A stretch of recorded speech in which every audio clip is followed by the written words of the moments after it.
안녕하십니까?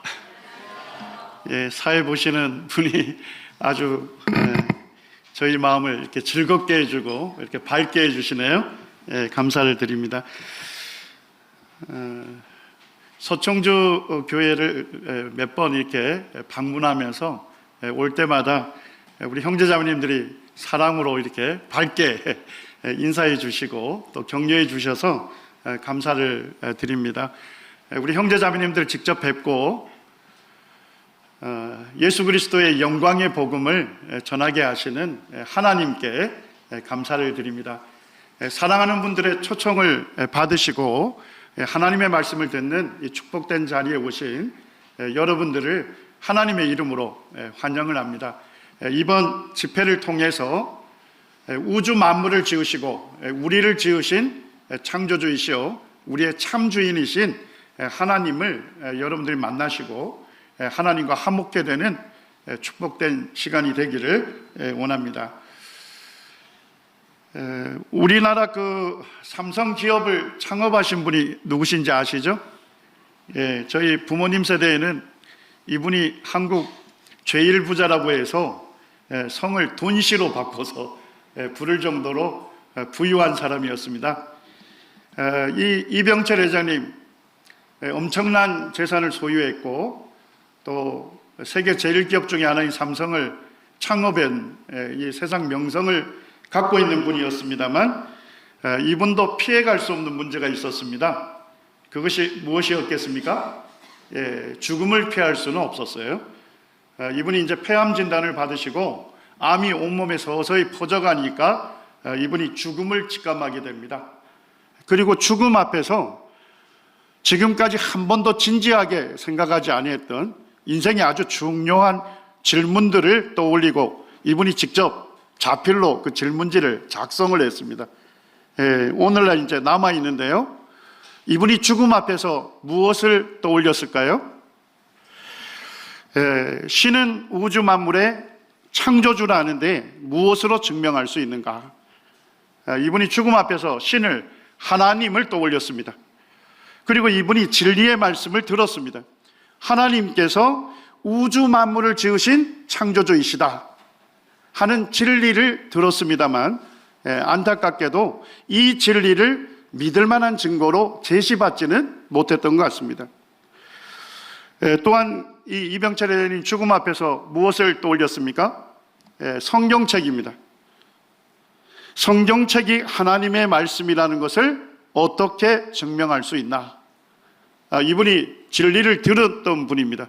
성경이 하나님의 말씀이다 하는 진리를 들었습니다만 안타깝게도 이 진리를 믿을 만한 증거로 제시받지는 못했던 것 같습니다. 이분이 이와 같은 질문들을 작성을 하고 해답을 얻기를 원했지만 참 안타깝게도 이 해답을 얻지 못하고 죽음에 이르렀다는 소식을 듣게 됐습니다.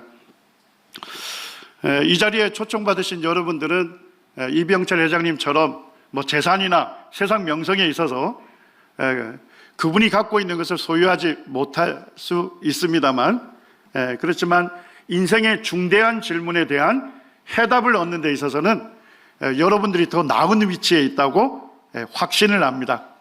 오늘 첫 시간은 이 두 가지 중요한 질문에 대해서 성경과 과학을 통해서 해답을 얻으시는 시간이 되기를 원합니다. 혹시 이런 물건 보신 적 있습니까? 알람 시계입니다.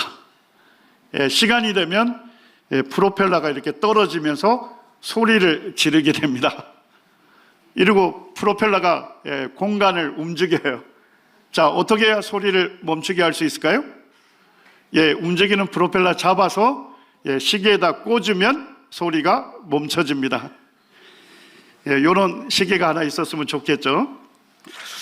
자, 그런데 이 알람 시계는 옆에 뭐가 달려 있습니까? 큰 바퀴가 달려 있습니다. 정해진 시간이 되면 소리를 지르면서 움직이기 시작합니다. 그리고 바퀴에 접착제가 붙어 있어서 책상으로도 올라갑니다. 자, 어떻게 해야 소리를 멈추게 할 수 있을까요? 움직이는 알람 시계를 잡아서 위에 버튼이 있는데 그걸 누르시면 소리가 멈춰집니다. 자, 이 알람 시계를 만든 분명한 목적이 있습니까? 예, 그렇습니다. 잠자는 사람을 효과적으로 깨우기 위해서 그 목적으로 모든 부품을 의도적으로 배열했습니다. 예, 기능할 목적으로 모든 구조와 부품을 의도적으로 배열한 것. 예, 그걸 과학자들이 보면 뭐라고 부를까요? 디자인됐다, 설계됐다, 설계된 작품이다, 이렇게 말합니다. 자, 설계된 작품이 존재할 수 있는 유일한 가능성은 뭘까요? 설계자가 있어야 하는 것이죠. 하나님께서는 우주 만물을 지으셨고 생물을 설계하고 만드신 분이에요. 특별히 이 시간에 이 딱따구리를 특별하게 설계하신 창조주에 대해서 좀 살펴보기를 원합니다. 자, 딱따구리가 잘하는 게 뭡니까? 강한 부리를 이용해서 나무를 쫓아, 그리고 나무가 조각이 나고 구멍이 납니다. 그래서 알을 낳고 부화하기도 하죠. 그 다음에 나무 깊숙이에 있는 벌레를 잡아먹는 그와 같은 활동을 합니다. 자, 나무 깊숙이에 있는 벌레를 잡아먹으려면 혀가 길어야 할까요? 짧아야 할까요? 딱따구리가 혀 끝으로 벌레를 잡거든요. 나무 깊숙이에 벌레가 있으면 혀가 충분히 길어야만 하는 거죠. 이게 딱따구리의 그 사진입니다. 딱따구리 혀의 길이가 자기 부리 길이의 한 4배 정도 되는 긴 혀를 갖고 있답니다. 한 20cm에서 25cm 정도 되는 긴 혀를 갖고 있어요. 그래서 나무 깊숙이에 있는 벌레를 잡아먹기 좋을 만큼 충분히 긴 거죠. 자, 근데 뭐가 염려가 되십니까? 자, 혀 끝으로 벌레를 잡았어요. 먹으려면 어떻게 해야 합니까? 이 벌레가 부리 안으로 들어와야 하잖아요. 자, 근데 긴 혀가 말려서 들어오게 되면 목구멍이 꽉 찰 수 있지 않습니까? 딱따구리가 질식하지 않을까? 이런 염려가 생길 수 있죠. 근데 염려하지 마시기 바랍니다. 딱따구리를 제외한 모든 새들은 이 혀의 뿌리가 아래 턱뼈 쪽에 있습니다. 그래서 혀가 나왔다 들어갔다 하는 겁니다. 근데 딱따구리의 혀의 뿌리는 어디에 있습니까? 오른쪽 콧구멍에 있습니다. 여기 콧구멍에서 혀가 머리뼈를 감싸 돌고 아래쪽에 부리에 구멍이 있는데 그쪽으로 나와요. 벌레를 잡을 때는 혀가 쭉 나와서 혀 끝으로 벌레를 잡습니다. 자, 먹으려면 어떻게 해야 돼요? 혀가 들어오는데 혀의 대부분은 어디에 위치합니까? 머리뼈에 위치하기 때문에 질식하지 아니하고 이 벌레를 잡아먹기 좋게끔 그렇게 설계가 되어 있는 것입니다. 딱따구리가 또 벌레를 잡을 때는 혀끝으로 잡지 않습니까? 근데 혀끝이 뭐처럼 보입니까? 바늘 모양처럼 보이죠? 그래서 말랑말랑한 애벌레 같은 경우는 혀끝으로 콕 찌릅니다. 그리고 잡아당기면 걸려서 나오게 되는 거죠. 자, 근데 개미 같은 경우는 말랑말랑하지는 않죠. 좀 딱딱한 개미가 만져지면 혀끝에서 본드 성분과 같은 끈끈한 액체가 분비돼서 단단하게 붙여줍니다. 자, 단단하게 붙여져서 부리 안으로 들어오기는 참 좋죠. 무슨 염려가 생깁니까? 부리 안에 왔는데 벌레가 떨어지지 않으면 어떻게 할 겁니까? 염려하지 마시길 바랍니다. 부리 안에는 이 끈끈한 액체를 녹이는 효소를 가득히 머금고 있어요. 그래서 부리 안으로 들어오면 자동으로 떨어져서 먹기 좋게끔 되어 있는 것입니다. 영상을 잠깐 보겠습니다. 이렇게 깊숙이 숨어있는 애벌레를 도대체 어떻게 꺼내는 걸까요?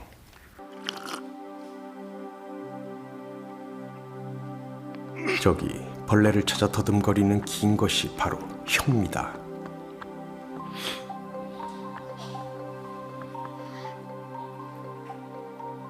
길게 빼면 20에서 25cm 될까요? 끈적끈적한 가시로 덮여있는 혀끝이 애벌레를 찾아갑니다.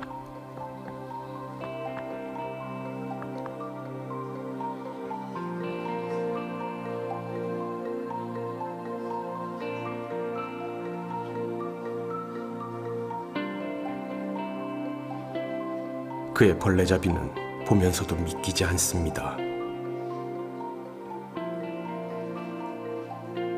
도대체 이 작은 머리 어디에서 긴 혀가 나오는 걸까요? 혀뿌리 근처에 강한 근육이 수축하면서 혀를 밉니다. 혀가 부리 밖으로 튀어나오죠.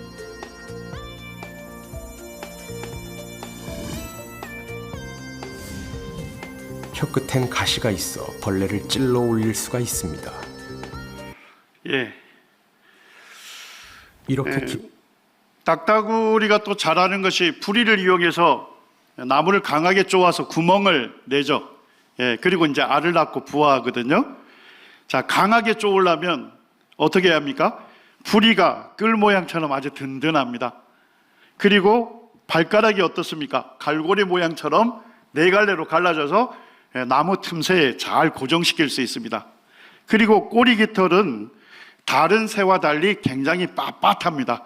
그래서 받침대 역할을 해주는 거죠. 그래서 딱따구리가 나무를 쪼으려고 딱 붙게 되면 아주 전체적으로 안정성을 갖게 됩니다. 그렇게 구조가 되어 있습니다. 자, 그리고 최선을 다해서 부리를 이용해서 박습니다. 자, 아주 느린 속도로 한번 보시죠. 눈을 찔끔하면서 아주 강하게 부리로 박죠. 자, 요걸 1초에 몇 번을 한다는 겁니까? 20번을 두들긴다는 겁니다. 자, 무슨 염려가 생기시나요? 자, 이 강하게 부리를 이용해서 박게 되면 엄청난 충격이 부리를 통해서 딱따구리 머리로 오겠죠? 자, 그러면 뇌진탕 걸릴 가능성이 있지 않습니까? 예, 그런데 딱따구리는 뇌진탕에 걸리지 않고 한 10년 이상 이거를 하고 사는 거예요. 예, 딱따구리가 이 나무를 쪼을 때 받는 압력이 어느 정도 되냐 봤더니까 중력의 1200배 정도의 압력을 받습니다. 자, 우리 아이들 태어나자마자 바로 머리를 들 수 있나요? 아니죠. 예, 그때부터 머리 드는 것을 연습합니다. 중력을 이기는 노력을 하는 거죠. 그러면서 머리 뒤쪽에 근육이 발달하고 등 근육이 발달합니다. 3개월 정도 되면 머리를 꼿꼿하게 쓰죠. 예, 6개월 되면 일어설 수 있습니다. 6개월 정도 되면 앉을 수 있죠. 그리고 10개월 되면 쓸 수 있습니다. 12개월 되면 걸을 수 있어요. 남자아이들은 조금 늦디죠. 왜냐니까 전체적으로 뼈의 무게가 많기 때문에 그걸 이기려면 근육이 더 발달해야 하거든요. 사람이 어쨌든 뭡니까? 중력을 이겨가는 연습을 하는 겁니다. 그런데 딱따구리가 부리를 이용해서 나무를 쪼을 때 중력이 한 1200배 정도 되는 힘의 압력을 받는다는 겁니다. 자, 로켓 쏠 때 우주 비행사 보셨나요? 그때 어마어마한 중력을 받는데 그게 중력의 7배 정도밖에 되지 않아요. 근데 딱따구리는 중력의 1200배 정도 되는 엄청난 압력을 받는데 그것을 잘 견딘다는 거죠. 어떤 분이 이제 딱따구리가 나무를 쪼을 때 받는 그 압력을, 충격을 사람으로 환산했습니다. 사람은요, 시속 25km로 달려서 저쪽 뒤에 콘크리트 벽이 있죠. 자기 머리로 세게 박습니다. 자, 그러면 그 머리로 엄청난 충격이 오겠죠. 자, 1초에 몇 번 박으랍니까? 20번 받을 때 사람이 받는 충격을 딱따구리가 나무를 쪼을 때 그와 같은 충격을 받는다는 겁니다. 딱따구리가 나무를 쪼을 때 받는 충격의 10분의 1만 사람이 받아도 뇌진탕이 걸린다는 겁니다. 새로운 세계로 가야 하는 거죠. 자, 그런데 딱따구리 이 엄청난 충격을 어떻게 견딜까요? 제가 이제 논문을 좀 뒤져봤더니까 새를 연구하는 조류학자들보다는 공학자들이 더 많이 연구합니다. 딱따구리 몸에 아마도 이 엄청난 충격을 잘 흡수하는 장치가 있을 거다. 그 장치를 인공적으로만 개발한다면 굉장히 효율적으로 쓸 수 있겠죠. 자동차 벽 같은데 그런 충격 흡수 장치를 만들어 놓으면 자동차끼리 부딪혀도 그 충격이 운전자에게 전달되지 않을 수 있는 거죠. 지금 이제 많은 연구들이 되는데 보니까 딱따구리가 나무를 쪼을 때 충격이 부리를 통해서 머리뼈로 가겠죠. 자, 그런데 충격이 부리를 통해서 머리뼈로 가기 전에 어디를 거쳐야 합니까? 스펀지 조직이라는 걸 거쳐야 합니다. 이게 아주 미세한 구조이기 때문에 전자현미경으로만 찍어야 돼요. 거기 보면 스펀지 형태의 많은 구조들이 그 안에 밀집되어 있는 겁니다. 자, 그래서 딱따구리가 부리를 이용해서 강하게 나무를 쪼을 때 충격이 부리로 오겠죠? 머리뼈로 가기 전에 어디 거쳐야 합니까? 스펀지 조직에서 대부분 충격이 흡수가 되는 겁니다. 그리고 약간의 충격이 머리뼈로 가는데 그것도 머리뼈를 누가 감싸들고 있습니까? 탄력성 좋은 혀 근육이 감싸고 있지 않습니까? 안전벨트와 같은 역할을 해서 약간의 충격도 거기에서 감쇄시켜 준다는 겁니다. 최종적으로 뇌로 가는 충격은 거의 없다. 이것이 이제 밝혀진 것이죠. 우리가 짧게 지금 딱따구리의 구조들을 좀 이렇게 살펴봤습니다. 딱따구리가 부리를 이용해서 강하게 나무를 쪼아서 알을 부화시키기도 하고 나무 깊숙이 있는 벌레를 잡아먹기도 하잖아요. 자, 그러려면 충분히 혀가 길어야 되겠죠? 그러면서 질식하지 않도록 혀뿌리는 오른쪽 콧구멍에 있습니다. 그리고 부리를 이용해서 엄청난 충격이 뇌로 가기 전에 스펀지 조직이 있어서 충격을 효율적으로 흡수해 줍니다. 강하게 쪼으려면 발가락의 구조, 부리의 구조, 꼬리의 깃털이 그와 같은 기능들을 다 해야 돼요. 어떻습니까? 이 모든 구조들이 동시에 다 존재해야만 이 기능을 할 수가 있겠죠. 한마디로 설계된 작품이다 하는 것입니다. 자, 설계된 작품이 존재할 수 있는 유일한 가능성은 뭡니까? 설계자가 있어야 하는 것입니다. 우리 텔레비전 프로 중에서 그 동물의 세계라는 게 있죠. 자, 동물의 세계 앞에 뭐가 붙습니까? 신비한 동물의 세계. 신비가 한자가 뭡니까? 신자에다가 비밀 비자입니다. 창조주가 그것을 어떻게 설계했는지 그 비밀을 우리가 알게 될 때 우리 입에서 무슨 탄성이 나옵니까? 아, 신비하다. 하나님께서 만드신 만물에 하나님의 능력과 하나님의 신성을 분명히 보여주어서 알도록 해 주신 거예요. 그래서 모든 사람이요, 사실은 신비하다라는 탄성을 지를 때 창조주 하나님을 인정하고 있는 것과 같다는 것입니다. 욥기 12장에는 하나님께서 굉장히 도전적인 질문을 사람에게 합니다. 너를 지으신 창조주를 모른다면 누구에게 물어보랍니까? 이제 모든 짐승에게 물어봐라. 짐승들이 너에게 가르치리라. 누구에게 또 물어보랍니까? 공중의 새에게, 딱따구리에게 물어봐라. 그것들이 또한 내게 고하리라. 10절 우리 같이 읽겠습니다. 시작. 모든 생물의 생명과 모든 사람의 육신의 목숨이 다 그의 손에 있느니라. 다 누구의 손에 있습니까? 하나님의 손에 있다는 것입니다. 모든 생물에게 생명을 주신 분이 하나님이시고 사람에게 생명을 주신 분이 하나님이시다고 성경이 말씀하고 있습니다. 이제 성경에 대해서 좀 살펴보겠습니다. 성경 욥기서가 있습니다. 욥기서. 하나님께서 믿음의 사람인 욥에게 질문을 하신 거예요. 내가 바다의 샘에 들어갔었느냐? 깊은 물밑으로 걸어다녀 보았느냐? 내가 그 모든 것들을 다 알거든 말할지니라. 자, 바다에 뭐가 있답니까? 샘이 있다는 것입니다. 그리고 하나님께서 깊은 물밑으로 너가 걸어다녀 보았느냐? 다 안다면 너가 한번 말해봐라. 이렇게 말씀하고 있는 겁니다. 자, 우리 맨몸으로 물에 들어갈 수 있는 깊이가 어느 정도 될까요? 예, 수심한 10m 정도까지 들어갈 수 있답니다. 자, 그 다음에 잠수 장비를 다 갖고 들어갈 수 있는 깊이가 60m랍니다. 더 들어가면 어떻게 돼요? 예, 물의 압력에 의해서 사람이 터지는 거죠. 예, 그런데 깊은 바다는 1000m 정도를 내려가야만 해양의 바닥을 만날 수 있습니다. 바다의 바닥.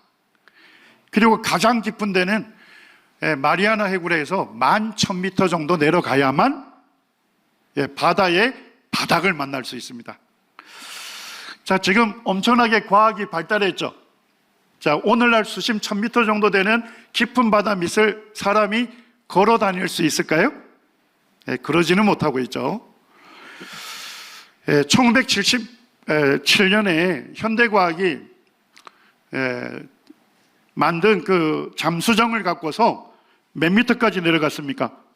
수심 1000m까지 내려갔을 때 해양의 바닥을 만났어요. 자, 그때 촬영한 사진인데 해양 바닥에서 뭐가 솟구쳐 오르고 있습니까? 한 350도 정도 되는 뜨거운 샘물이 솟구쳐 오르는 것을 촬영하는 데 성공을 한 거죠. 과학자들은 이것을 심해 열수 분출구랍니다. 심해 깊은 바다에 열수, 뜨거운 물이 분출하는 구멍이 있다. 아주 쉽게 말씀드리면 깊은 물 밑에 뭐가 있습니까? 바다에 샘물이 있다 하는 것을 발견하게 된 것입니다. 자, 성경 욥기서는 언제 기록이 됐습니까? 지금으로부터요? 3,500년 전에 기록이 됐습니다. 우리나라 역사로 보면 무슨 시대일까요? 고조선 시대입니다. 이 성경이 아주 고대에 기록된 말씀이에요. 그런데 과학자들은 1977년에 알게 된 사실을 성경은 3,500년 전에 깊은 물밑 속에 바다에 샘이 있다고 정확하게 기록해 놓은 것입니다. 우리나라도 탐사선 온누리호를 개발해서 해저 1200m까지 내려갔습니다. 그때 촬영한 동영상입니다. 해양 바닥에서 뭐가 솟구쳐 오르고 있습니까? 뜨거운 샘물이 솟구쳐 오르는 것을 촬영한 것이죠. 자, 수심 1000m 정도 되면 햇볕이 들어갈까요? 들어가지도 않겠죠. 그 깜깜한 바다에 생물이 살까요? 거기에 보니까 한 350도 정도 분출되는 그 샘물의 뜨거운 열기에 기대서 말미잘이라든지 가재라든지 이런 것들이 살고 있다 하는 것을 오늘날 우리에게 알려주고 있습니다. 자, 여러분들에게 제가 한번 질문을 해보고 싶습니다. 오늘날 과학자들이 이 성경이 하나님의 말씀이라는 것을 증명할 의도로 연구할까요? 그건 아니겠죠. 깊은 바다 속은 어떤 세계일까? 궁금해서 탐사하고 탐험하고 연구하지 않습니까? 그들이 연구해서 우리에게 알려주는 정보는 무엇입니까? 성경의 기록이 너무나도 정확하다 하는 것을 우리에게 알려주고 있는 것입니다. 우리 욥기서 36장 30절 31절 같이 한번 읽겠습니다. 욥기서 36장 30절과 31절 같이 읽겠습니다. 시작. 보라, 그가 번갯불을 자기의 사면에 펼치시며 바다 밑까지 비치시고 이런 것들로 만민을 심판하시며 음식을 풍성하게 주시니라. 그는 누구시죠? 하나님이십니다. 보라, 하나님께서 번갯불을 자기의 사면에 펼치시며 바다 밑까지 비치신다. 자, 요거는 이해가 되시죠? 자, 번개가 땅 치면 엄청난 열이 발생합니다. 한 3만 도 정도 되는 엄청난 열을 발생해요. 태양의 겉표면 온도가 6000도랍니다. 그러니까 번개가 치면 태양 겉표면 온도보다도 몇 배가 되는 겁니까? 5배 정도 되는 엄청난 열을 발생해요. 자, 그러니까 굉장히 밝은 빛이 생성이 되겠죠. 그것이 깊은 물속을 비추기 때문에 깊은 물속도 흔히 비춰진다는 거죠. 31절에 보니까 이런 것들로 번갯불로 만민을 심판하시며, 가끔 번갯불에 맞아서 사망한 사례도 보고가 되지 않습니까? 자, 그런데 번갯불을 치셨는데 음식을 풍성하게 주신다. 이 말씀이 이해가 되시나요? 하나님께서 번개를 치셨는데 우리의 식탁에 음식을 풍성하게 제공하신다는 겁니다. 자, 대기에 있는 성분 중에 가장 많은 성분이 뭐죠? 네, 제가 질문하는 것은 슬라이드에 다 답이 있습니다. 대기에 가장 많은 성분이 뭡니까? 질소가 78%입니다. 산소가 21%고 나머지 아주 0.00 단위로 조금의 아주 미소한 양의 기체들이 있습니다. 자, 산소가 21%인 건 이해가 되시죠? 우리가 산소를 마셔야 돼요. 그래서 ATP라는 에너지를 만들어내서 근육이 수축하기 때문에 숨도 쉬고 걸어 다닐 수 있어요. 자, 근데 질소는 왜 이렇게 많을까요? 식물들이 단백질을 생산해서 생명력이 있게 살려면 질소가 있어야 한답니다. 자, 그런데 공기 중에 있는 질소는 식물로 바로 못 들어간대요. 자, 어떻게 들어갈 수 있을까요? 번개가 쳐야 합니다. 번개가 치게 되면 3만 도 정도 되는 엄청난 열을 생산하죠. 그 고열에 의해서 산소와 질소가 결합을 합니다. 그거를 산화질소라고 해요. 질소 화합물이라고 합니다. 자, 그게 뭐와 함께 떨어져요? 비와 함께 땅에 떨어집니다. 그거는 식물의 뿌리가 머금을 수 있어요. 질소 화합물, 아주 쉽게 말씀드리면 질소 비료가 되는 것입니다. 그래서 하나님께서 번개를 쳐가지고 질소 비료를 골고루 뿌려주기 때문에 식물들이 뿌리를 통해서 질소를 머금고 단백질을 생산해서 생명력 있게 살고 더 많은 열매를 생산하게 되는 겁니다. 그래서 우리 식탁에 무엇을 풍성하게 주세요? 음식을 풍성하게 하나님께서 제공하시는 것입니다.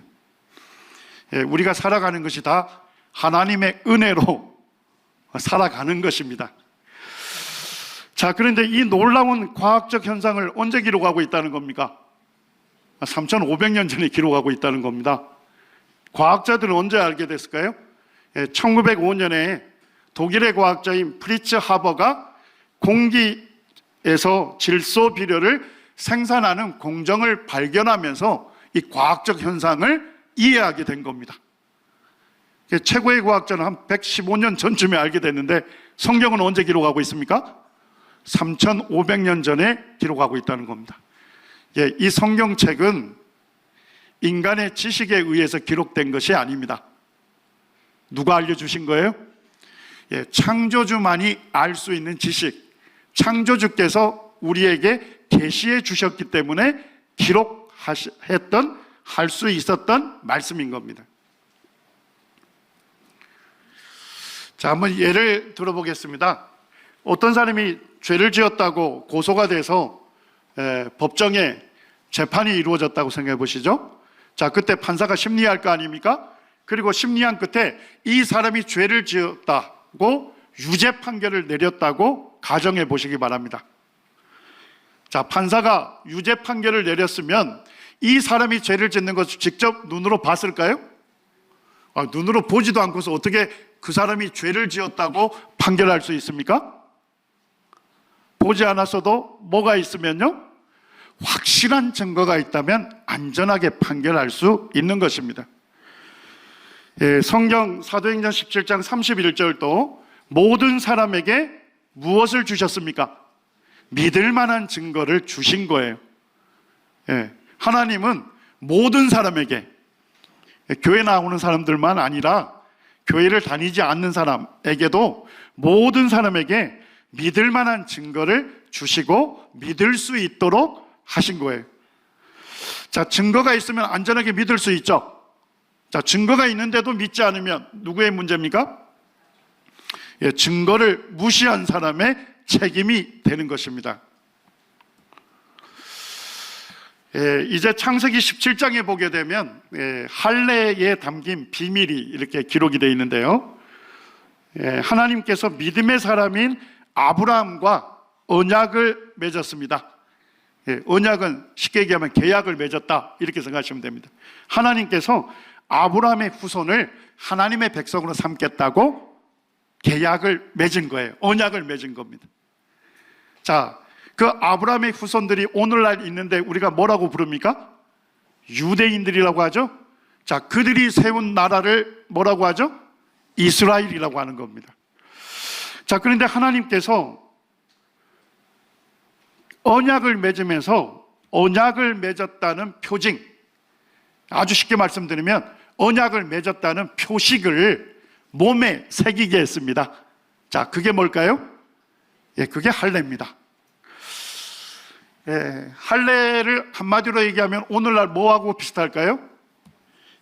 남자의 음경을 덮고 있는 표피를 절개하는 수술, 포경 수술과 같습니다. 자, 그런데 하나님께서 할례 수술을 명령하면서 구체적으로 두 가지를 명령합니다. 자, 첫 번째는 누구에게 주랍니까? 아브라함의 후손 모든 남자에게 주라고 명령했습니다.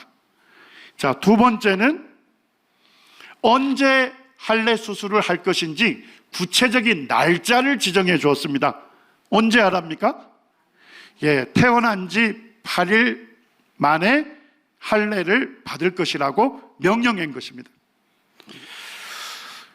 오늘날 아브라함의 후손인 유대인들이 이 명령을 지킬까요? 오늘날도 지키고 있습니다. 남자아이가 태어나면 8일째 되는 날에 할례를 행합니다. 만약에 남자아이가 태어난 지 8일째가 되는 날이 혹 안식일이면 그날에 줄까요? 아니면 다음 날로 미룰까요? 유대인의 안식일이 뭔지 아시죠? 모든 노동을 다 금지하는 날이에요. 제가 이스라엘에 처음 갔을 때 되게 놀랐던 것이 예루살렘 호텔에 있을 때 그때가 안식일이었습니다. 13층에 제가 묵은 것 같은데 밥을 먹으려면 지하로 내려가야 했습니다. 자, 그러면 13층에서 지하로 가려면 뭘 타야 합니까? 엘리베이터 타야 하는데 엘리베이터 버튼을 눌렀는데 아무리 눌러도 문이 안 열리네요. 그리고 잠시 서 있었습니다. 누르지도 않은데 자동으로 열립니다. 그래서 제가 재빠르게 들어갔죠. 그리고 닫힌 버튼을 눌렀는데 아무리 눌러도 안 닫혀지네요. 그리고 멈췄더니까 자동으로 닫힙니다. 12층을 누르지도 않았는데 12층에 내려가서 또 스드만 자동으로 열려요. 그리고 조금 있다가 자동으로 닫혀요. 이렇게 해서 지하까지 가더라고요. 알고 봤더니까 안식일 날은 24시간 동안 엘리베이터가 어떻게 하는 겁니까? 모든 층에서 자동으로 열렸다가 자동으로 닫히는 거예요. 그러니까 유대인들이 엘리베이터에 이 버튼 누르는 것도 뭐로 여겼다는 겁니까? 일로 여기고 하지 않는다는 겁니다. 자, 근데 남자아이가 태어난 지 8일째 되는 날이 안식일이라면 그날에 할례 수술을 할까요? 다음 날로 미룰까요? 다음 날로 미룹니까? 하나님 명령하셨잖아요. 난 지 8일 만에 할례를 받을 것이라는 명령 때문에 8일째 되는 날이 안식일일지라도 안식일 날에 할례 수술을 하는 것입니다. 자, 왜 하나님께서 8일째 꼭 할례를 하라 했을까요?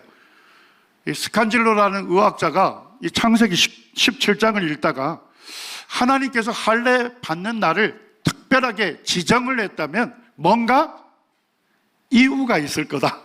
그래서 이분이 연구를 해본 겁니다. 자, 우리 상처가 나면 피가 나죠? 그러다가 어떡합니까? 피가 엉기면서 응고가 돼서 출혈이 멈추게 되죠. 혈관 속에는 피 성분뿐만 있는 게 아니라 피를 응고시키는 단백질도 그 안에 들어가 있습니다. 자, 하나님 만드신 거니까 우리 한번 불러보시죠. 프로트롬빈.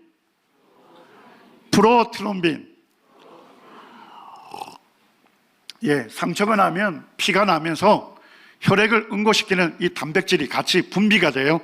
그래서 피를 엉겨 붓게 해서 응고를 시켜서 멈추게 하는 겁니다. 예, 그런데 우리 어른들 혈관 속에 있는 이 혈액 응고 단백질의 양이 거의 비슷합니다. 예, 그래서 이분이 100% 기준치를 잡은 거예요. 어른들 안에 있는 혈액 응고 단백질의 양을 100% 기준치를 잡았어요. 그리고 남자아이가 태어나면 혈관 속에 있는 이 응고 단백질을 측정을 해본 겁니다. 자, 남자아이가 태어난 지 3일째 되는 날에 할례 수술을 하면 좀 문제가 생길 걸까요? 어떤 문제가 있습니까? 아이에게 있는 혈액 응고 단백질 양이 어른에 비해서 몇 %밖에 안 돼요? 한 30-40%밖에 안 되잖아요. 적어도 너무 적죠. 자, 그때 할례 수술을 하게 되면 무슨 문제 생길까요? 예, 혈액이 응고가 되지 않아서 과다출혈로 인해서 신생아의 생명이 위험할 수 있다. 예, 그거를 소아과 의사들이 경고하고 있어요. 자, 그런데 6일째 증가되고 7일째 증가돼서 8일째 되니까 어때요? 누구보다도 더 많이 갖고 있어요. 예, 우리 어른들보다도 더 많은 양의 혈액 응고 단백질을 갖고 있는 거예요. 자, 그리고 9일째 떨어지고 10일째 떨어지는데 일생 거의 비슷한 양을 유지한답니다. 자, 할례 수술을 하는데 꼭 8일째 하라고 하나님께서 날짜를 특별하게 명령하신 분명한 이유가 있습니까? 그날이 뭐 하기 좋은 날이에요? 예, 할례 수술 받기에 안전한 날이죠. 자, 그것도 태어나서 죽을 때까지 일생에 단 하루다. 이런 것을 우리에게 알려주고 있는 것입니다. 예, 오늘날 의학자들이 사람의 구조와 기능에 대해서 열심히 연구합니다만 사람의 구조와 기능에 대해서 가장 정확하게 말씀할 수 있는 존재는 누굽니까? 어떻게 하나님께서 가장 정확하게 말할 수 있을까요? 예, 우리 사람을 설계하고 만드신 분입니다. 만든 분은 정확하게 말할 수 있는 능력이 있는 것입니다. 예, 하나님의 말씀을 믿고 따르는 것은 우리에게 안전한 것입니다. 우리에게 유익한 것입니다. 예, 젊은이들이 이제 아이폰 선물을 받으면 최고의 선물이라고 여깁니다. 자, 아이폰의 구조와 기능에 대해서 가장 정확하게 말할 수 있는 사람은 누굴까요? 예, 물론 고인이 됐습니다만 스티브 잡스가 아이폰의 구조와 기능에 대해서 가장 정확하게 말할 수 있는 이유는 무엇일까요? 예, 요거를 설계하고 만든 사람입니다. 만든 사람은 정확하게 말할 수 있는 능력이 있는 것입니다. 하나님께서 이 성경을 기록하게 하셨어요. 하나님께서 이 성경을 통해서 자신이 누군지를 우리에게 알려주기를 원했습니다. 자, 성경 처음 읽는 분이 성경 앞부분부터 읽겠죠. 창세기를 읽을 겁니다. 자, 그럴 때 하나님께서 성경을 처음 읽는 사람에게 하나님 자신을 누구라고 알려주기를 원했을까요? 예, 우리 성경 첫 구절 창세기 1장 1절 우리 같이 한번 읽기 원합니다. 예, 함께 읽겠습니다. 시작. 태초에 하나님이 천지를 창조하시니라. 자, 성경을 처음 읽는 사람에게 하나님 자신이 누구라고 알려주기를 원했습니까? 예, 천지 만물을 지으신 창조주다. 그리고 내가 너를 창조한 너의 창조주다. 너의 참 주인이다 하는 것을 알려주기를 원했던 것입니다. 욥기 38장 4절 5절에 보니까 하나님께서 믿음의 사람 욥에게 이렇게 말합니다. 내가 땅의 기초, 지구의 기초를 놓을 때 내가 어디 있었느냐? 내가 깨달아 알았거든 말할지니라. 누가 그것의 도량법, 누가 지구의 도량법을 정하였는지, 누가 그 줄을 그것의 위에 띄웠는지 내가 아느냐? 지금 하나님께서 믿음의 사람 욥에게 도전적인 질문을 하는 거예요. 내가 지구의 기초를 놓았는데 너 그때 어디 있었느냐? 라고 묻습니다. 자, 욥은 어디에 있었습니까? 아직 세상에 창조도 되지 않았죠. 그러면서 하나님께서 내가 지구의 기초를 놓았는데 지구의 도량법을 왜 그렇게 정했는지 네가 아느냐? 이렇게 물어보신 거예요. 자, 도량법이 뭡니까? 길이, 양, 무게 등을 재는 기구 및 단위법이라 하더라고요. 도자가 자도자입니다. 자, 자가 뭐 하는 장비예요? 길이를 재는 거지 않습니까? 아주 쉽게 말씀드리면 하나님께서 지구의 기초를 놓으셨는데 지구를 왜 그 거리에 위치했는지 네가 아느냐? 물으신 거예요. 자, 량자는 대박 양자입니다. 대박이 뭐 하는 겁니까? 부피, 양을 측정하는 거죠.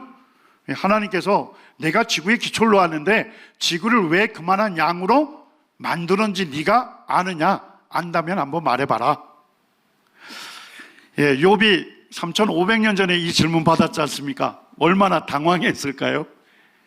오늘날 과학이 발달하면서 왜 창조주가 그렇게 만드셨는지 그 설계의 비밀을 알게 된 것입니다. 자, 지구가 태양으로부터 얼마만큼 거리에 떨어져 있을까요? 1억 5천만 킬로미터 정도 떨어져 있답니다. 자, 그런데 지구의 기초를 놓을 때 태양 쪽으로 조금 앞당겨 놨으면 어떻게 됐을까요? 그림처럼 되는 겁니다. 태양은 수소와 헬륨 가스가 가득 차 있어서 핵 융합 반응을 일으켜요. 그럴 때 엄청난 열을 생산합니다. 자, 태양에서 생산하는 열을 뭐라 할까요? 훌륭하십니다. 태양열이라고 하죠. 그리고 그때 바람을 형성하는데 그 바람을 뭐라 할까요? 태양풍이라고 합니다. 그래서 태양열이 태양풍에 실려가지고 지구까지 2시간 정도 되면 도달해요. 그래서 따뜻한 열을 주기 때문에 지구가 온화한 환경에서 사람이 살 수 있는 겁니다. 자, 그런데 지구의 기초를 놓을 때 조금 앞쪽이 당겨놓으면요, 난로에 가까이 가면 가까이 갈수록요 뜨거워져서 살 수 없죠. 그리고 이 물이 어떻게 되겠습니까? 증발되고 기화돼서 전부 사라질 것입니다. 물이 존재하지 않기 때문에 사람이 살 수 없어요. 자, 하나님께서 지구의 기초를 놓을 때 이번에는 조금 뒤로 물려놨으면 어떻게 될까요? 난로에서 멀어지면요, 멀어질수록 추운 환경이 되겠죠. 얼음으로만 존재하기 때문에 마실 물이 존재하지 않습니다. 사람이 살 수 없는 환경이 됩니다. 저희 자녀들이 고등학생 때 교과서를 받아오면 제가 과학에 관심이 있어가지고 과학책을 가져오라 그래요. 거기에 봤더니까 고등학교 과학책에 오늘날 지구가 있는 위치는 생명이 살 수 있는 유일한 위치다. 생명구역이다. 이렇게 얘기를 하는 겁니다. 자, 하나님께서 지구의 위치를 여기에 두신 이유를 아시겠죠? 자, 만약에 지구가 좀 더 크고 더 무거우면 좋을까요? 자, 지구가 크고 질량이 커지면 뭐가 세집니까? 중력이, 세기가 세집니다.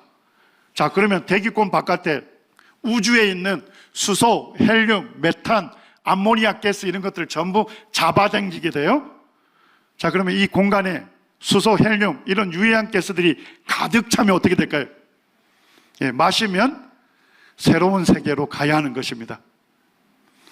자, 그런데 지구의 크기가 지금보다 작고 좀 질량이 작으면 이번에는 무슨 문제 생길까요? 잡아당기는 중력의 세기가 약해지겠죠. 자, 그러면 대기권에 있는 질소와 산소, 그 적합한 양들이 어떻게 될까요? 잡아당기는 힘이 약해지면요, 전부 지구 대기권을 탈출하게 됩니다. 그러니까 지금의 지구의 크기와 질량이 어디에 맞춰져 있습니까? 유해한 가스들은 전부 뭐하고요? 차단하고 우리 인간에게 꼭 필요한 질소와 산소의 적당량만 잡고 있는 겁니다. 자, 지구의 위치와 크기 결국 누구를 위해서 정한 겁니까? 우리를 위해서 하나님께서 정하신 거예요. 자, 이렇게 아름다운 빛을 뭐라고 합니까? 오로라라고 하죠. 우리말로는 극광이라고 합니다. 북극과 남극에서만 볼 수 있는 빛이에요. 굉장히 아름답죠? 아름답다고 그치면 안 됩니다. 자, 이게 왜 생기냐 하면요, 태양에서 수소와 헬륨 가스가 핵 융합 반응을 일으킨다며요. 엄청난 태양열이 태양풍에 실려서 지구까지 오는데 총알 속도의 500배 속도로 달려서 2시간이면 지구에 온답니다. 자, 그래서 태양열을 적절하게 주기 때문에 우리가 온화한 환경이 되잖아요. 자, 그런데 문제는 태양풍에 실려있는 입자 중에서 아주 유해한 입자들도 있어요. 에너지가 너무 높은 그런 입자들이 많습니다. 자, 그것들이 전부 대기권 쏟아지면 어떻게 될까요? 대기권은 불바다가 되겠죠. 자, 근데 여러분들이 염려할 필요가 없죠. 왜 그렇습니까? 지구의 자기장이 지구를 양파 껍질처럼 이렇게 싸고 있는 것입니다. 그래서 태양풍에 실려오는 입자들이 어디에 먼저 부딪혀요? 자기장에 부딪혀가지고 북극과 남극으로 삐껴가게 됩니다. 그때 볼 수 있는 빛이 뭐예요? 오로라입니다. 그러니까 오로라는 아름다운데 이 지구에 있는 우리를 지키시는 창조주 하나님의 손길이다. 이것을 깨닫는 사람이 하나님의 은혜를 깨닫는 것입니다. 자, 중력의 세기가 10의 60승분의 1만큼 약해지거나 강해지면 어떻게 될까요? 의미를 아시죠? 0.하고 0이 59개가 달리고 60번째 1이 달려요. 어마어마하게 작은 값이죠? 자, 요만큼 세지면 어떻게 될까요? 우주와 지구는 압축돼서 사라진답니다. 자, 요만큼 약해지면 어떻게 될까요? 우주와 지구는 팽창해서 사라진답니다. 이거를 물리에서 미세 조정 이론이라고 해요. 아주 미세한 값으로 조정이 됐다는 것입니다. 누구를 위해서요? 사람을 위해서. 여러분과 저를 위해서 미세한 값으로 조정이 됐다는 겁니다. 자, 그럼 미세한 값으로 조정될 수 있는 유일한 가능성은 뭐예요? 미세한 값으로 뭐 하는 존재가 있어야 돼요? 조정하는 조종자가 있어야 되죠? 그분이 누구십니까? 하나님이십니다. 달이 존재하는 목적도 있을까요? 이쯤 되면 존재하는 것들은 다 목적이 있다, 이렇게 생각하시면 됩니다. 자, 달이 하지 않으면 무슨 문제 생길까요? 밀물썰물 안 일어나잖아요. 자, 바다 어떻게 됩니까? 썩습니다. 바다 생물 살 수 없어요. 자, 근데 더 중요한 목적이 있더라고요. 자, 지축이 지금 몇 도 기울어져서 돌죠? 훌륭하십니다. 23.5도 기울어져서 도는 이유가 있을까요? 자, 만약에 수직으로 돌면 어떻게 될까요? 적도가 지금보다 더 넓은 면적이 더 뜨거워집니다. 북극과 남극이 지금보다 더 넓은 면적이 더 추운 환경이 됩니다. 농작물을 면적할 수 있는 면적이 확 줄어드는 거예요. 자, 어떨 때 농산물 경작할 수 있는 면적이 최대가 된답니까? 23.5도 기울어졌을 때 지구 전체가 적절하게 가온이 되기 때문에 농작물을 경작할 수 있는 면적이 최대가 된답니다. 이것도 다 목적이 있죠? 자, 그런데 달이 존재하지 않으면 어떻게 될까요? 지구의 지축이 0도에서 85도까지 무작위로 움직인답니다. 자, 0도에서 85도까지 무작위로 움직이면 무슨 문제 생길까요? 밤낮 기온 차이가 극심하기 때문에 사람이 살 수 없는 것입니다. 자, 달이 존재하는 목적도 누굴 위한 겁니까? 여러분과 저를 위해서 거기에 맞춰져 있는 것입니다. 자, 이사야 45장 18절은 우리에게 분명하게 선언합니다. 같이 읽겠습니다. 시작. 여호와는 하늘을 창조하신 하나님이시며 땅도 조성하시고 경곡케 하시되 헛되이 창조치 아니하시고 사람이 거하게 지으신지라. 그 말씀에 나는 여호와라, 나 외에 다른 이가 없느니라. 하늘, 우주를 창조하신 분이 누구십니까? 하나님이시죠. 땅, 지구도 조성하시고 경곡케 하신 분이 누구예요? 하나님이십니다. 하나님께서 우주와 지구를 창조하셨는데 헛되이 창조치 아니하셨다는 겁니다. 요거 쓸모없이 만든 거 아니다는 거예요. 무의미하게 만든 것이 아니래요. 분명한 목적을 갖고 만드셨대요. 그 목적이 뭘까요? 헛되이 창조치 아니하시고 사람이 거하게 지으신지라. 예, 사람이 안전하게 살 수 있도록 하나님께서 우주와 지구를 거기에 딱 맞게끔 창조하셨다는 것입니다. 그 말씀에 나는 여호와라, 나 외에 다른 신이 없느니라. 자, 우리를 향한 하나님의 사랑이 언제부터 시작이 됐습니까? 예, 태초부터. 하나님께서 강활한 우주와 지구를 창조하실 때 누굴 염두에 두고 만드셨어요? 예, 사람을 염두에 두고 만드신 것입니다. 자, 잡초를 만드신 목적도 있을까요? 뭐 이쯤 되면 다 있다고 하셔요. 예, 우리가 이름도 잘 모르겠고 우리가 볼 때는 쓸모없는 것 같아서 잡초라 부르잖아요. 그런데 우리가 이름도 모르고 쓸모없는 것처럼 보이는 식물이 우리 주변에 왜 이렇게 많을까요?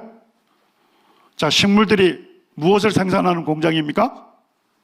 예, 신선한 산소를 생산해서 뿜어주잖아요. 그리고 우리가 그걸 마셔요. 산소를 마셔야만 ATP라고 하는 생물 에너지를 만들어냅니다. 그 에너지를 사용해서 숨을 쉬는, 호흡하는 근육이 수축하는 거예요. 우리가 숨을 쉴 수 있는 거예요. 팔다리 근육이 수축하기 때문에 우리가 움직일 수 있는 것입니다. 가만히 보니까 하나님께서 만드신 모든 것들은 누굴 위해서 만들었습니까? 예, 그렇습니다. 여러분과 저를 위해서 만드신 거예요. 자, 그렇다면 하나님께서 사람을 만드셨는데 사람을 만든 목적도 있을까요? 예, 그렇습니다. 하나님께서 나를 만드신 목적이 무엇일까요? 예, 이사야 43장 7절에서 하나님께서 분명히 말씀하십니다. 같이 읽겠습니다. 예, 시작. 내 이름으로 불려지는 모든 자, 곧 내가 내 영광을 위하여 창조한 자를 오게 하라. 그를 내가 지었고 그를 내가 만들었느니라. 자, 하나님께서 사람을 지었고 내가 만들었다, 이렇게 말씀하십니다. 자, 하나님께서 사람을 창조한 목적이 무엇입니까? 하나님의 영광을 위해서 창조한 것입니다. 모든 만물은 누굴 위해서 만들고요? 사람을 위해서 만들었고, 사람만큼은 누굴 위해서 만들었습니까? 하나님을 위해서 만들었습니다. 하나님께서 사람을 만물의 영장으로 만드신 목적이 바로 나를 지으신 나의 창조주 하나님을 알고 믿고 섬기도록 만드신 거예요. 여러분들은 여러분을 지으신 하나님을 믿으십니까? 그리고 그 하나님을 섬기고 계십니까? 예, 그런다면 창조의 목적에 합당하게 살고 있는 거예요. 근데 나를 지으신 하나님을 내가 알지도 못하고 그분을 나의 참 주인으로 믿지도 아니하고 그분과 상관없이 살고 있다면, 예, 창조의 목적에서 벗어난 것입니다. 예, 그것을 성경은 뭐라고 합니까?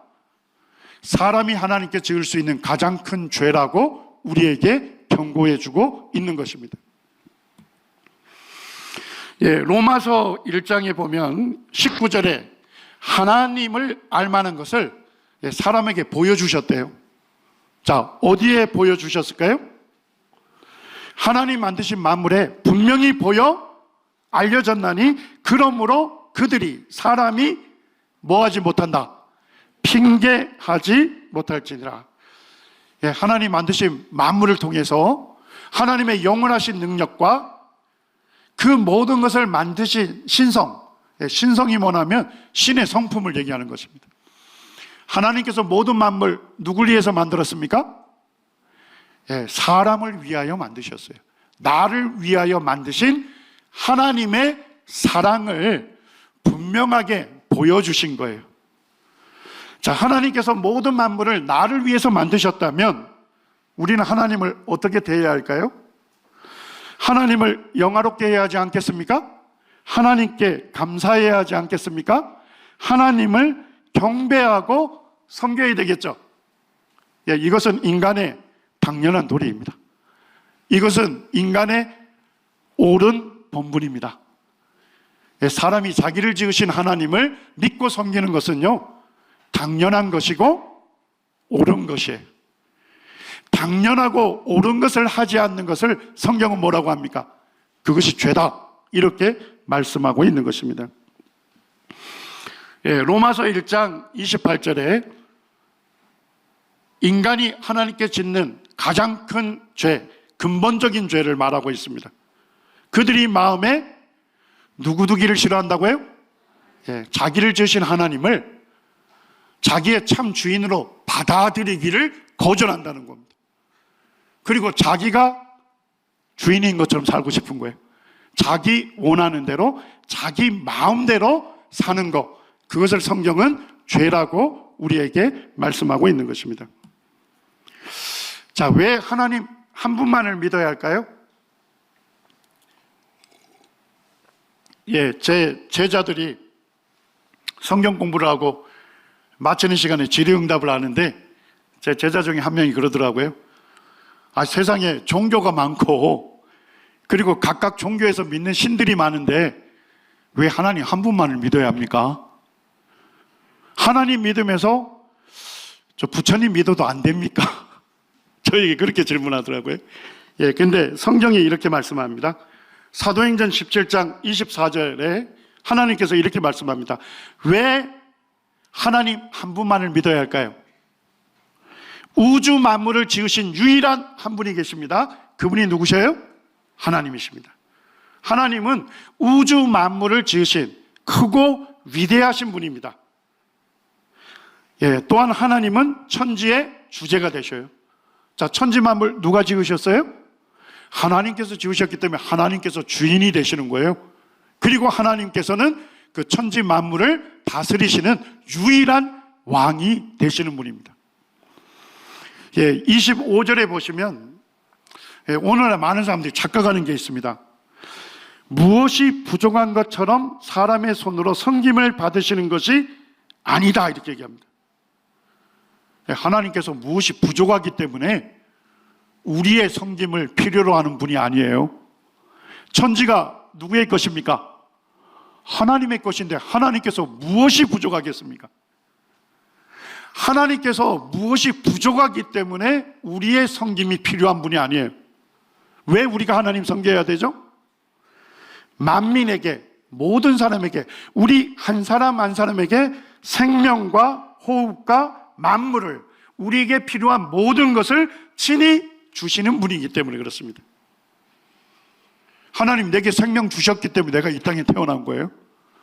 그리고 하나님께서 내 호흡을 붙드시고 내게 필요한 모든 것들을 친히 공급해 주시기 때문에 내가 숨을 쉬고 이 시간에 이곳에 존재하는 것입니다. 우리의 생명이 전적으로 누구에게 달려 있습니까? 하나님께 의존된 인간이에요. 하나님 없이는 단 하루도, 단 한 시간도, 단 1초도 스스로 존재할 수 없는 자입니다. 내가 하나님을 떠난다는 것은요, 물고기가 물을 떠나는 것과 같아요. 기차의 바퀴가 기차의 레일을 벗어나는 것처럼 이염천만하고 영원한 파멸을 자초하는 것입니다. 제 제자가 성경 공부 마치면서 이런 질문을 하더라고요. 하나님께서 세상을 창조하셨으면 이 세상은 선한 세계여야 하는데 왜 이 세상에, 하나님 창조하신 이 세상에 악이 가득하고 수많은 사람들 관계 속에서 고통하고 왜 이렇게 불행한 삶을 살아갑니까? 성령 예레미야 2장 19절에 우리에게 분명하게 말씀하시죠. 내 악이 너를 징계하겠고 내 반역이 너를 책망할 것이라. 그런즉 내 하나님 여호와를 버림과 내 속에 나를 경외함이 없는 것이 무엇입니까? 악이요 고통인 줄 알라. 오늘날 하나님께서 창조하신 이 세계, 왜 악이 가득합니까? 바로 사람이 누굴 반역했습니까? 자기를 창조하신 하나님을 자기의 하나님으로 인정하지 아니하고 자기의 주인으로 받아들이기를 거절하고 자기가 주인인 것처럼 주인 행세하면서 자기 좋을 대로 살기 때문에, 하나님을 반역하고 거역하였기 때문에 오늘날 이 세계에 악이 가득하다는 것입니다. 내 하나님의 여호와를 버렸기 때문에 사람들이 하나님을 버리고 하나님을 떠났습니다. 그리고 하나님을 경외하지 않아요. 두려워하지 않기 때문에 이 세상에 악이 가득한 거고, 사람 관계에서 고통하고 그리고 불행한 삶을 살아가는 것입니다. 여러분들, 고통을 끝내고 행복한 삶을 원하십니까? 누구에게로 돌아와야 합니까? 나를 지으신 창조주 하나님께로 돌아와야 합니다. 그분이 나의 참 주인이십니다. 성경은 어떤 사람이 하나님의 심판을 받는지, 어떤 사람에게 하나님의 진노가 쏟아지는지, 어떤 사람이 영원한 지옥에 가는지를 우리에게 경고해 주고 있습니다. 어떤 사람이 하나님의 심판을 받습니까? 하나님의 인자하심을 뭐 한다고요? 어떻게 하나님으로부터 지음받은 인간이 자기를 창조하신 하나님의 인자하심, 하나님의 사랑을 멸시하고서 심판을 피할 수 있겠습니까? 자, 어떤 사람이 하나님의 진노를 받습니까? 고집 피우는 사람입니다. 자기가 가는 길이 잘못된 길인지 안다면 어떻게 해야 되죠? 고집을 꺾고 돌아와야 하는 것입니다. 그런데 잘못된 길인지 알면서 고집 피우고 계속 가면 망하는 것입니다. 제가 잘 못하는 것이 여러 가지가 있는데 그 중에 하나가 운전입니다. 제가 이제 제가 사는 동네를 벗어나면 제 아내가 운전대를 딱 잡습니다. 제가 오늘 용인에서 이까지 왔는데 제 아내가 운전을 하고 이까지 왔습니다. 제가 운전하면 좀 문제가 많이 생겨요. 왜냐니까 목표 지점으로부터 거꾸로 갈 때가 많아요. 그래서 집사람한테 퉁밥을 많이 먹습니다, 제가. 자, 그런데요, 내가 목표 지점으로부터 반대로 가고 있다고 하는 것을 제가 깨닫는다면, 깨닫는 순간 뭘 결정할까요? 어차피 거꾸로 왔으니까 그냥 에라 모르겠다 그냥 갈 겁니까? 거꾸로 가고 있다는 것을 아는 순간 뭘 결정하죠? 유턴을 결정하는 것입니다. 나를 창조하신 하나님, 그분이 나의 참 주인이 되시고 내가 위하고 섬길 유일한 한 분이십니다. 그것을 내가 모르고 하나님 없이 살았다면, 하나님 떠나서 살았다면, 하나님과 상관없이 살았다면 여러분들 돌이켜야 하지 않겠습니까? 하나님께로 돌아오시길 바랍니다. 마지막 말씀입니다. 하나님은 온 땅을 창조하신 온 땅의 왕이 되십니다. 그리고 우리를 창조하신 우리의 왕이십니다. 그분이 나를 지으신 창조주이시고 나를 지으신 분이기 때문에 나의 참 주인이 되시는 분입니다. 내가 믿고 섬겨야 할 유일한 한 분이십니다. 여러분들이 나를 지으신 하나님, 나의 참 주인 되신 하나님을 여러분들 믿으시고 하나님께로 돌아오시는 여러분들이 되기를 원합니다. 감사합니다.